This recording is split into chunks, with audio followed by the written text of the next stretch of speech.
Continuamos. Russ Maynard de Insite Canadá nos habla sobre un nuevo modelo comunitario integrado.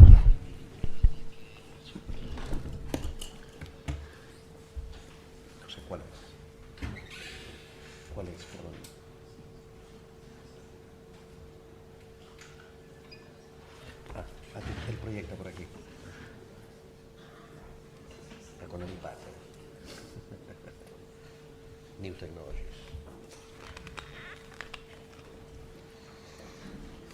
Hello? Yep. Okay, everybody, thank you for having me. And I am tempted to throw my presentation out and just go more spontaneously because so much has come up listening to everybody all day. So I'm going to do something in the middle of that. I'd like to start by asking, do we have representatives of the intravenous drug using community here? Is anybody from the IDU community? For me, that's a problem. Like, we're all sitting in a room talking about a community, and that community isn't in this room with us. They're not adding to what we know. They're not adding to the dialogue. That's something that's an area that I would start with. In certain jurisdictions, there may be no kind of an organization around intravenous drug using communities. As someone working in a community group, I might try to facilitate that and get some kind of a group together where people using and people accessing these services are constantly giving me feedback about what they need and that kind of thing. We tend to pull together focus groups quickly when we want to do a project. That's a snapshot. I mean, we all know what a snapshot is. It's useful, but it's still a snapshot. Whereas a spokes group for that community gives us an ongoing picture that goes on through time.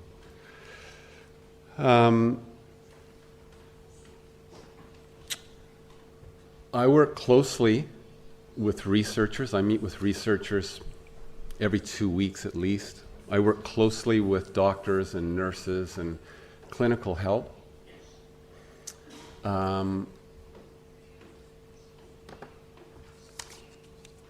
I'm trying to think how to say this very diplomatically, and I do mean this very diplomatically, but we spent a half a day on the clinical model. We've spent 50 years with the clinical model, and the results have been ambivalent at best. When we're talking about buprenorphine versus methadone, you know, those are important tools to deal with these issues, but all those tools do, whether it be methadone or buprenorphine, is just get rid of my dope sickness. That's all it's doing. It's not doing anything else.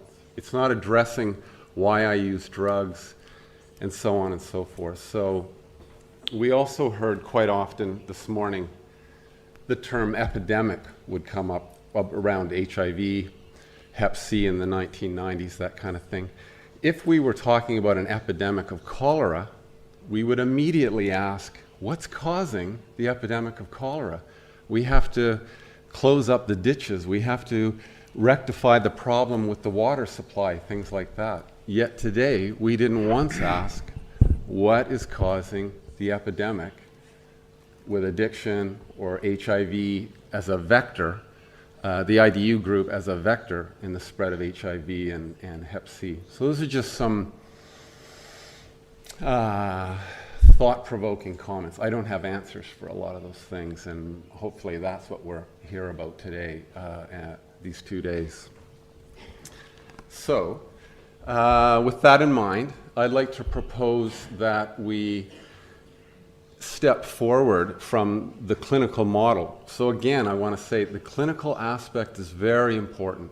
When we're talking about, and I'm only talking about extremely entrenched intravenous drug users. I'm not talking about people starting on that journey. I'm not talking about people experimenting. I'm not talking about people who have integrated lives, meaning I have a job and I have friends and family and supports. I'm not talking about that kind of thing. I'm talking about extreme intravenous drug use, which is primarily the group that we see at drug consumption rooms all over the world.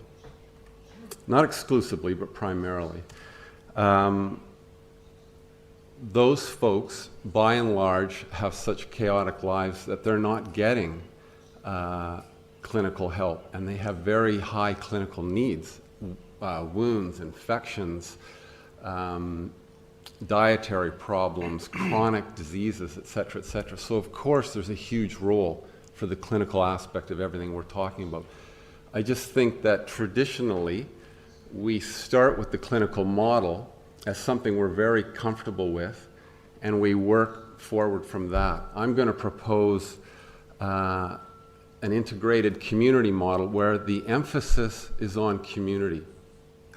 In my experience, I wouldn't pretend to know what the experience is here in Bilbao or Barcelona, where I visited one of the sites, and I was very impressed with the site and the staff, the dedication of the staff, which is paramount. Staff is everything. These projects that we're talking about are staff-driven projects. If you don't have people working there who are passionate about their work, you are not going to get the buy-in from the folks that we're trying to reach. With that said, I'm going to propose what I call an integrated community model.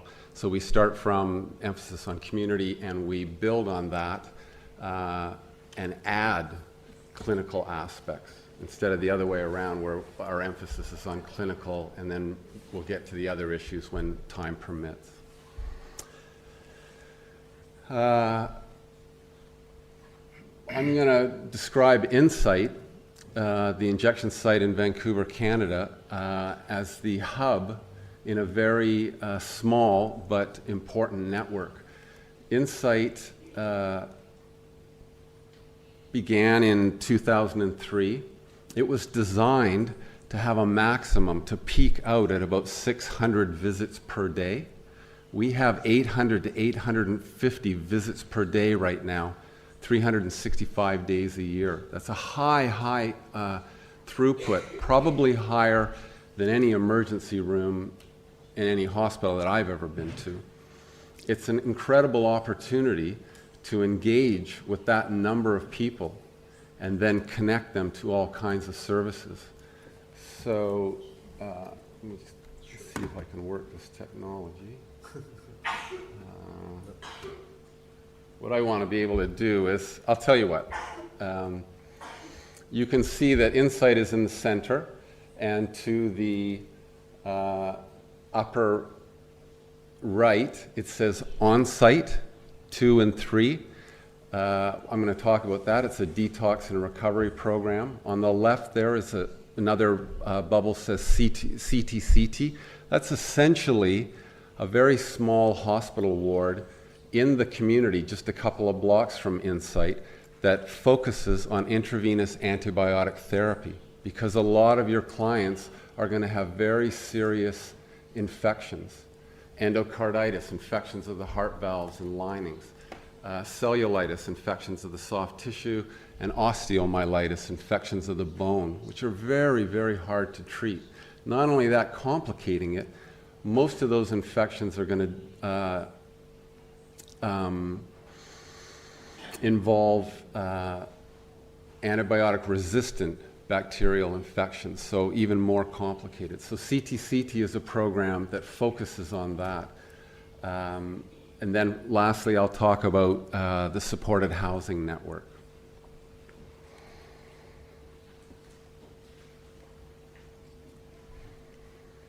As I said, Insite, just a quick snapshot. I'm not going to go into Insite because I assume either that people know a lot about it or the statistics and the numbers are so easy to access. It's a very, very transparent, very, very intensively researched project. It's really easy to get any kind of information on these kinds of things. But just quickly, 800 to 850 visits a day, approximately 500 to 600 injections a day.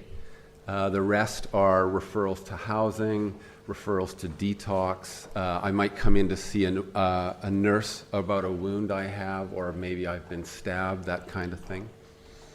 50 to 80% of all the folks that I see, and that's conservative. I didn't want to say 90% to sound too alarmist, but I'm being conservative. 50 to 80% would have psychological traumatic experiences in their past or at the present. 75% male, 75% Caucasian. We see about 20 plus overdoses every single month. And 85% of the people who walk through the door will be hepatitis C positive. I have down here that about 20% HIV. That's probably a little high. I think we've done quite a job in the last 10 years to bring that number down. Certainly we've halved the rate of seroconversion, the rate at which people are becoming HIV positive. We've probably cut that in half in the last 10 years.